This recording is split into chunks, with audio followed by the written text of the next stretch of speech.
And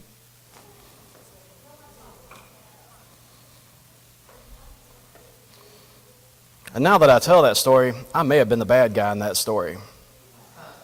You know, hearing it out loud. I kidnapped their kid.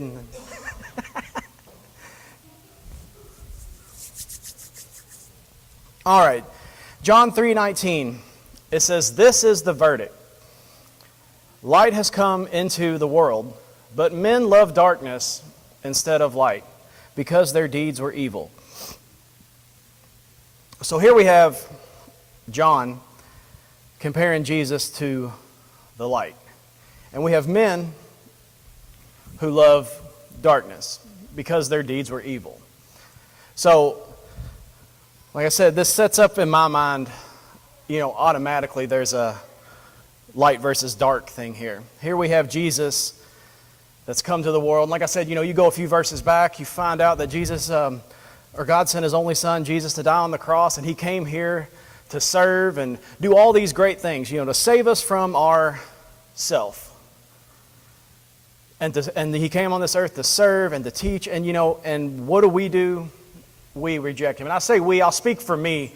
I can't speak for everybody, I guess, but I'll speak for me. But God's really been speaking to me a lot about, like I said, I've been digging a lot into the Israelites. And, I'm always, like we talked about the last time I preached, how can these guys be so dumb? How can they be so dumb? And then I think about it and look, and I'm like, man, we're not so different. And this right here kind of hit me the same way, where it says men love darkness instead of light. I'm like, well, how can you love darkness? You had Jesus. A few verses before, laid it out. Was going to do all these wonderful things, did all these wonderful things, and we still love darkness. And then it's like, you're kind of the same way. Me, like I said, I'll speak for me.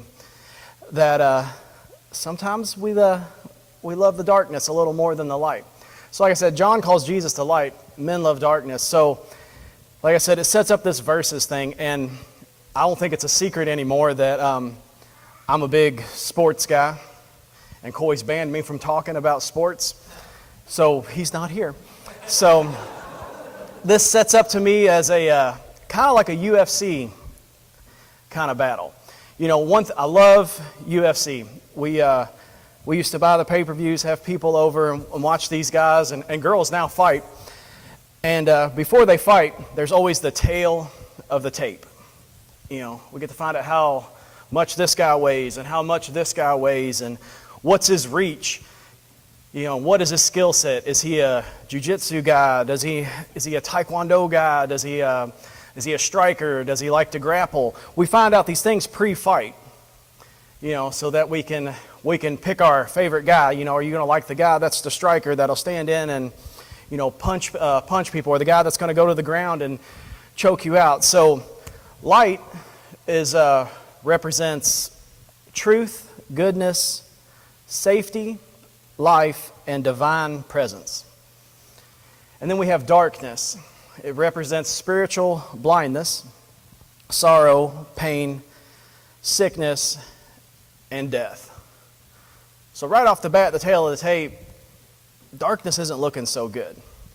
Way back when in the UFC, once again back in the day, they didn't have weight classes and things. It was built because they were just like, you think your martial arts is better than my martial arts? Well, let's fight and find out. So you could have a guy that's my size fighting a humongous guy. And that's what this kind of looks like to me, is light's got all the things you want. And darkness has nothing that we want. Like, I don't want to be spiritually blind. Sorrow, pain, sickness, death. Nobody likes that. We're automatically, this is not a fair fight. Because with light representing truth, goodness, safety, life, and divine presence. So, it begs the question of why reject Jesus? Why would we root for the darkness? Why would we stay in the darkness? And if you turn to Romans 7, verse 15, this is Paul, who, look up to, had a literally a light encounter with Jesus himself. And this is what he says: I do not understand what I do. For what I want to do, I do not do. But what I hate, I do. And this could be the story of my life sometimes. You know, like, I know what I'm supposed to do a lot of times. You know, anytime I've ever messed up in life, and that might be a shocker, but I have messed up a few times, that I knew it was wrong a lot of the times. You know, when I would get in trouble, I knew what I was doing was wrong, but I still would do it. So Paul, like I said, who had a personal encounter with Jesus and, you know, did great things, you know, converting people, even while in jail, still said that, man, I do what I hate sometimes. And I was like, man. So let's break this down to what light and darkness does. The first thing I have is light will expose. And darkness, you can hide. So, and this exposure is not necessarily a good thing sometimes. So, when you come to Jesus and you step into the light, everything is going to be exposed. And that's quite an uncomfortable feeling. You know, at my job, I like to teach you all about trains and locomotives and stuff every time I preach, and today will be no different until Coy tells me I can't do it anymore. But part of my job, one of my most important tools is a flashlight. When we inspect locomotives, that's part of our job. The first thing we do in the morning is, before you can send a locomotive out into service, the FRA, the big dogs of the railroad, say it has to have a daily inspection. Every day we have to do this. So we have to go through, we have to look at the bottoms, the tops, we check the oil and all the fluids, and we do air tests, and we make sure everything's good for the crew that's going to come pick up that locomotive. And the way we find defects on locomotives, you know, if it's something simple like a brake shoe that's worn down, or if something's broke, shine that light in there and it exposes it. You know, because we're working early in the morning, it's dark, so that light is our best friend. That light keeps us from sending a locomotive out that's broke, or, you know, may cause us problems down the road. So the light exposes. And like I said, the light will expose everything. Your sin, you know, what God wants to work with you on. You know, like I said, like we said before, that's quite uncomfortable. Nobody wants that. You know, it's much more comfortable for me to hide in my sin. Right? I don't have to own up to it. But Jesus isn't like that. He's the light because he wants you to do better. And you know, where the darkness will say, you know, just keep that sin hidden. You know, when we were youth pastors, the most popular game we played was hide and seek, correct? And I could shout out to Michael. I think if he wouldn't have given himself up, we would still be looking for him. But you can't, I thought I was going to call your parents a couple times if we lost you. But you can't hide in the light, right? When we played hide and seek in youth group, shut all the lights off. And, you know, they would go hide and people would go look for them and stuff like that. But that wouldn't be a very fun game in the light, right? You wouldn't be able to hide. Maybe Michael could have, but I don't know. But he was our hide and seek champion for all the years that I was the youth leader. But like I said, you know, you can't hide in the light. It exposes, and that's what Jesus wants. Because you can't get better if you don't work. I did a sermon a while back that said Jesus requires you to do tough things. And as much as that is like, oh, you know, I'm the guy that I don't like to do tough things. all the time. I'm the guy that kind of I like my chair. I like to go home and watch sports and chill out and, be with my family. And, the work thing is, who invented that, right? But Jesus requires this. And the reason is you can't get any better if you don't put work into it. We used the example at the beginning of this of UFC and the fighters. The amount of work they go through to get their bodies in shape for fight night. It's kind of the same thing. Jesus wants us to step out and be better people. And the only way we can do that is by exposing that sin and working on it. He wants you to be better. He sees that person he called you to be. And that gets me every time too, that he sees who you can be. And as many times as I mess up and I do silly stuff, I don't want to disappoint Jesus in this. Like, I want to stand in front of Jesus and hopefully he could say I at least tried to be that person that he saw I could be. And that's the cool thing about Jesus. If he looked at who we were and who we are, and instead of who we could be, maybe he'd have a different opinion on us. I don't know. But he doesn't do that. He looks at who we could be. And I do that with my sons. That's one thing as a father. I can understand how Jesus looks at me, because as a father, you look at your kids and you kind of can tell like the certain attributes they have, certain skills they have.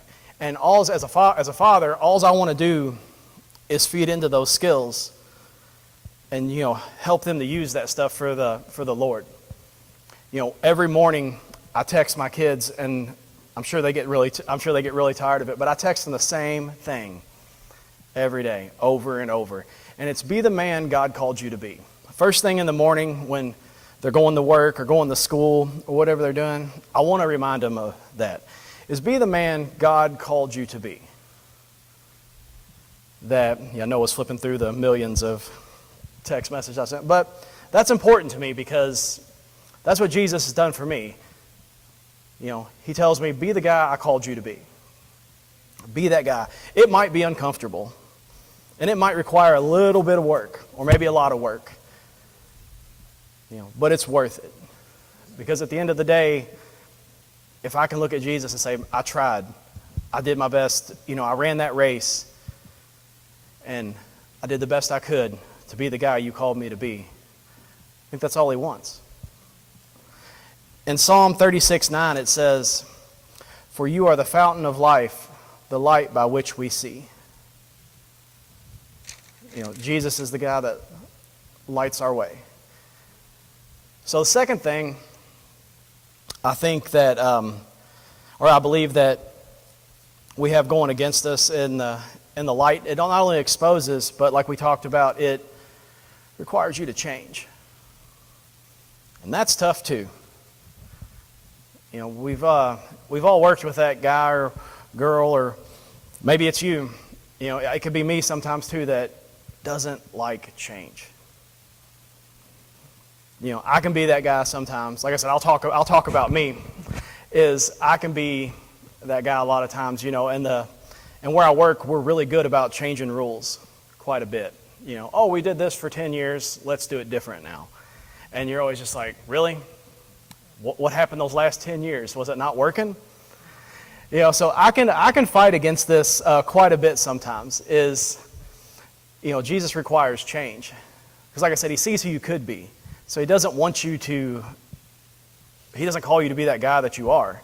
He calls you to be the guy you could be. So that, like I said, requires change. The hiding of your sin, I think, becomes normal. We've dealt with it for so long. You ever get in that thing like something that's just your normal? Like you've done it for so long, and you've dealt with this problem for so long that it's just like, this is how it's going to be. Yeah, complacent. And you kind of almost, kind of give up. Like, there's no way. that I can be free from this, so I just got to deal with it. Or there's no way anybody's going to understand what I'm going through. There's just not. And that's where the darkness comes in. That's what they want, you to stay in the dark. Is because, they'll tell you, nobody knows how you feel. You really going to tell people that you struggle with this? Especially for guys like me and Coy and other pastors, it can be the most shameful thing to, like, man, I struggle with this sometimes. What would the congregation think if they found out this about me? What would they think? And I think we see so many pastors, and not just pastors, but, Christians that hide in this because how am I supposed to admit that I struggle? I'm supposed to be the pastor in training. I'm supposed to have it all together. Coy saw something in me, and I should honor that by, not having struggles and stuff like that. And that's, like I said, that's where the darkness wants you to stay in that mindset and in that attitude. That there's no way we can be free. But being in the light requires action. Jesus is ready to free you from all the burdens that I and you and everybody else has been carrying around. But like I said, we got to go back to that W word. It goes back to work. That when we're fighting this battle, when this light versus dark, and it's going to require some work. You have to make a decision. Jesus wants to shape and mold us into the best version of ourselves, and that requires dedication and discipline. Picking up our cross and trusting Jesus will get us through, and everything He does is for His plan for us. And like I said, those are tough things to do. We had the work, we have to trust, we have to be disciplined. We have to have all those things if we're going to walk in the light. And John 1:5, it says, "The light shines in the darkness, and the darkness did not overcome." So like I said at the beginning of this is not even a fair fight. It shouldn't be. Shouldn't be a fair fight. Because if you turned all the lights out and it was pitch black and you couldn't see your hand in front of your face, as soon as somebody turned the light on, darkness would flee. So when the darkness enters into the presence, or light enters into the presence of darkness, it has to go. It can't hang around there. It's a 3-second knockout in the UFC. When the bell rings and dude gets kicked in the face and he's done. It's not even a fair fight. It shouldn't be a fair fight. But like I said, I'm that Israelite. I'm these guys that they talk about. Then I've told this story a couple times, I believe. So sorry, you're going to have to hear it again, but I think it applies to this. It's a little bit of my testimony and where I've come from. But like I said, we didn't grow up Christian. We didn't grow up going to church. And my mom was the one that kind of started going to church and stuff like that. And, Jesus and God was always just something that we knew was there. And I think as Pam said it in Bible study today, we were good people. We were good people. We didn't do too many bad things. Hopefully it outweighed, or, we broke even. But, my mom, she started going to church, and, God was so faithful and put people immediately. I can look back on it now and immediately started putting people in my life to build me up. Growing up, my dad was a drug addict, and he was an alcoholic. He still is. He still drinks and stuff like that. So, he did the best he could with what he knew. But, there was a lot of rough times growing up with that. He was always there, and he was always around, but it got rough a bunch of times. All the way up until I was an adult and I was dealing with some of his drinking problems and stuff like that. But once again, like I said, God has been so faithful that through all this stuff, he's been able not only to maintain my relationship with my father, but we actually have a pretty good relationship now. It wasn't always like that, but right now we have a good relationship. And I truly believe it's so that I might be just a little bit of light to him one day. So, like I said, God was always so faithful. Like I said, looking back on it, you don't appreciate it in the moment, but looking back on it, there were so many people that stepped up when they didn't have to, and gave me opportunities they didn't have to, and I got to be on the worship team. I got to be a youth pastor. When Grant was here, I was preaching. I got to every fifth Sunday sermon. They were pouring into me and doing nothing but encouraging and building me up. And I got mad over some petty silliness. It's all on me. I didn't see it like that then. But like I said, looking back on it and, shining a light on it, brighten some stuff up that I didn't want to see. But if I'm being honest, and I have to be, it was petty. And it was all one-sided on me, because a lot of the people here, like I said, gave me nothing but love and chances, and, like I said, did nothing but build me up. And my way to deal with this was, I'm just going to abruptly stop going to church. Not the smartest decision looking back on it. But then I thought, this is it. This is how I'm going to show everybody I was right, they were wrong, and I was going to show the world how right I am. But the funny thing about doing that was, it started off okay. We went to church, and we discovered some churches have church on Saturday, and that was wonderful. Saturday night, you could sleep in on Sundays, praise the Lord. So it started off innocent. I had good intentions. I really did, or thought I did. I was going to pull my family out of this church, and I'm going to go find a better church, and I'm going to go do stuff in that church, and all the people at Emmaus Road are going to see me, and they're going to be like, man, why'd we let him go? And all this other stuff was going to happen. They were going to be devastated. But what happened was, I'd been listening to a lot of podcasts. I love podcasts, and I started listening to these people that would deconstruct. They would go through, and they were angry at the church, and they were angry at the way Christians were. And man, I hook, line, and sinker, because that's exactly how I felt at that moment in my life. That's exactly how I felt. So they were preaching to the choir. The problem with that was, I stopped going to church, or I'd show up to church and just kind of, I picked a church where I could hide in the back, kind of a larger church, that we could that I could just hide and show up and do my normal thing, just hey, and then get out. Nobody even knew I probably went to that church or existed. And that's the way I wanted it. That darkness, I was hiding. And then it went to a full-fledged, I was running.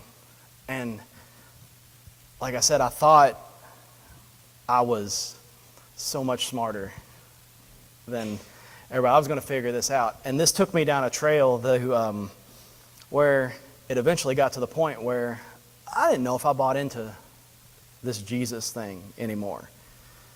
There's so many great books out there that prove it wrong, right? There's not. But I read some books. That I was going to do the smart thing, intellectual. I was going to read some books on how Christianity was bad, and and then like I said, it snowballed to the point where I was so thick in the darkness that that's where I ended up, was like, I don't think God exists. I don't really think this is real. I think I've been, duped here. I think that they've been tricking me all these years. And I found every one of those, or most of them, I shouldn't say every one. I didn't find death, thank God. But I found, where I was spiritually blind. And what came with that was the sorrow, pain, and sickness. Where I thought I was just going to show everybody how clever I was. And I wound up just miserable. And that's where I wound up. And it got to the point where I didn't know if I was going to be able to get out of it. Like we talked about earlier, them lies started, filling my head that, like, how are you going to go back to church now? How are you going to go back to church? You think you're slick, don't you? You go back to church, you don't even know if you believe in God. And you're going to go back to church, the church that used to let you preach, a church that used to let you take care of their kids, a church that you used to play on the worship team on. You're going to go back there, and what? What are you going to do? And I just didn't see any way out of it, where I was just like, I don't know what to do. I know I was the most miserable I think I've ever been in my life. I was having panic attacks, just you name it, just thoughts. And like I said, I was just going down this rabbit hole deep. And like I said, I know a lot of you heard this story before, but we blame Isaiah, Coy's son, because Maddox, like I said, looking back on it, God knows what he's doing. And where I thought I was clever, he was working behind the scenes, because Maddox refused to do anything. We'd go to this church and I'd be like, man, you go to this youth group. No. Like, what? Really? It says here they're going to Florida in a couple weeks. Bible and beach kind of stuff, man, you should go to that youth group. No. Like, really? You're going to pass up just this massive youth group? And then the other kids were like, no. They were uncooperative. They weren't buying into my plan. And finally I was like, dude, why don't you go to this youth group? Like, it's got everything that our church didn't, they didn't have. I didn't have that when I was a youth pastor. Like, I didn't do these things. There's no way I was taking the youth group to Florida. I couldn't find Michael in hide and seek. There's no way I'm taking him out of state, So, like, this has got everything you want. As a kid, I would have loved to have this in my youth group when my mom was making me go to church. He said, I just want to go be with Isaiah. Like, really? Give up the Bible and beach for your friend. How weird. And the kids, they all were on me about coming back here. And I was like, I don't want to go back to church. It's just going to be the same old stuff we left, that we dealt with before. And I'm tired of it. And like I said, they didn't know it at the time, but like I'm thinking in the back of my head, like, I don't really want to waste my time. And then Jacqueline got involved and was like, I think we should at least go back. And even then I was belligerent to the point where I was like, all right, you know what? I got the kids yelling at me about going and seeing Isaiah and their friends, and I got Jacqueline saying, maybe we should. I was like, well, here's what, once again, I'm going to be the clever guy. Like, we'll go back, and when it all falls apart, don't say a word to me. This is my I told you so moment. I told you so. Because this is what's going to happen. You're going to go back and we're going to run into the same stuff, the same petty stuff that I thought was, that I was so justified in. It's just going to be right there, and it's not going to work out. There's no way. And then I'll get to hold my head up high as your father and go, told you so. Real mature.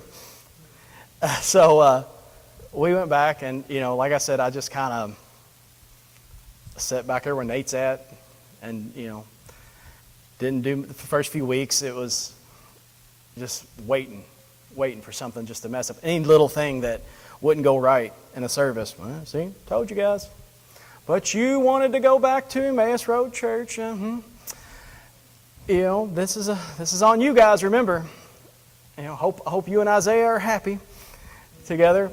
And anyways, I started talking to Coy a little bit, and he was like, "Well, what do you think about, you know, maybe doing something, you know, instead of sitting in the back?" I'm like, I don't know, man. I don't know if I want to do anything, you know. And he knew at this point, you know, where I was at, because Coy's one of those people that, you know, God has kind of put in my life to straighten me out sometimes. And I was like, man, I think I've just gone too far. Like I said, I don't even know if I believe it anymore. Like I said, I don't know if I can come back from this. You know, what am I supposed to do? Pick up where I left off and act like everything's, you know, fine? And he kind of was like, well, sort of. He's like, if you go halfway to your destination and you stop, and then you decide you don't want to go there anymore, and he said, when you decide you want to go there again, do you go back to your house and then start the trip all over again? No, not really. That's a good point. So I was like, well, maybe I won't pick up where I left off, because there's no way I can get up in front of people and preach. You know, like I said, I still don't even know if I believe it. So I did a few little things here and there, you know, just to kind of appease and so like that. Then finally, the more I started stepping out into things here, you know, I think that light started to kind of peek through the darkness a little bit. And it got me thinking again. I was like, well, you know what? Why am I going to church? It's like, you know what? This is what it's got to be. And I made a deal with myself where I was like, I'm going to go to church and I'm going to do everything I can. I'm going to do everything I can. If it's just handing out communion, if maybe it's just filling in on the praise team every once in a while, maybe it's helping out in the sound booth, you know, maybe working a camera. I was like, anything I can do, I'm going to do it. And I'm either going to find Jesus at the end of this, or I'm not, and I'll just stop coming at all. I wasn't going to waste my time. That's how it had to be. And I found the more and more I stepped out, the more opportunities came up. You know, and like I said, maybe shouldn't have got those opportunities. Maybe wasn't the best guy for those opportunities. But once again, looking back on it, you can see how God worked through all that. And spoiler alert, but I stayed. I found Jesus, or Jesus found me again. I shouldn't say I found him. Jesus found me again, and he's right where I left him. You know, waiting. And through that, I was able to get in the pastors in training again, and really do something I've never done before. You know, I'm ashamed to admit, like in all the years I've been a Christian and stuff like that, is be consistent and worry about myself. Once again, we talk about those tough things. That's the toughest lesson I had to learn. It's like, won't you worry about yourself? You know, do what God's called you to do, and don't worry about anybody else. Because we talked about it in Bible study today. I may have been that Pharisee guy that's like, well, thank God I'm not like this person. You know, that was me. You know, at least I'm not this way. At least I'm not that. But the biggest lesson I had to learn was to worry about myself. And when I did that, man, doors started opening up, and I started seeing things in a, no pun intended, in a new light. Because like we said, darkness can't dwell where light's at. And like I said, the lowest I was when I allowed darkness to enter my life. And maybe could have ruined my family and everything in the process. And I didn't. And like I said, I was so blinded, I didn't see it that way. But looking back on it now, I thank God that, He's a faithful God that doesn't just give up. And that's, like I said about communion, that's one of the reasons I kind of look back when I take communion. I kind of look back on those times. As a family, we've been through some rough times. My family have been through some rough times. But God's always been faithful.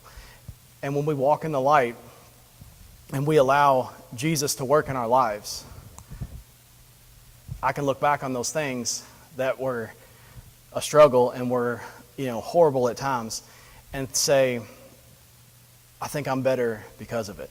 Like, I'm glad I went through that time. As weird as it may sound, going through it, I was on my knees, mad at God. Like, why do I have to go through this? Like, why in the world were these the cards I was dealt?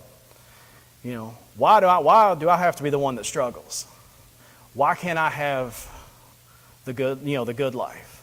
Seems like everybody else is not struggling.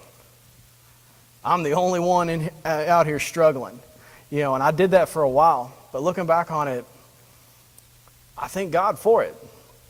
Because like I said, I think He really shined a light on how immature I was and where I needed to be a better father. And that light on where I needed to be a better husband. And where I needed just to be better all around. A better follower of Christ. That's where that light hurts a little bit. Like we said, that's where that uncomfortableness comes from. But I thank God for it. So, we have a decision to make. Light versus dark. What are you going to do? Light or darkness? Jesus wants to pull you out. And He wants great things for you. He does. He wants great things for you. And I'm not going to stand up and pretend that I know what you guys are going through, if anybody's going through anything right now. Hopefully, I pray that, God's blessed you and you don't have any struggles, but I know that's not the case. Because here's the weird thing also that happens, is none of my struggles disappeared. Like I wanted. I wanted to go to God and say, man, take this away. Boom, it's gone. Okay, now I'm a better Christian. It doesn't work that way. I wish it did, and I wish I could tell you it did, but it doesn't. So I don't know what you're all going through, your struggle, what it is. And like I said, I may not be able to relate to it. Maybe I do. I don't know. But we're going to struggle from time to time. Make sure you do it in the light. Don't struggle in the darkness. And I'm going to end with this as the praise team comes up, Ephesians 5:8. It says, For at one time you were darkness. That's me. At one time I was darkness. But now you are the light of the Lord. Walk as children of light. Let's pray. Father, we just thank you and we just give you praise. And we're just so thankful that you're a God that is forgiving, that you're a God that loves no matter what, and you're a God that sees who we could be and not who we are, Father. And I pray right now that, if there's anybody out here now that's struggling or going through anything, Lord, that they would just come give it to you, Father. That they would just give that up, and that they would just come into the light and just leave that there with you, and they can just walk out of this darkness, Father. In your precious holy name I pray. Amen.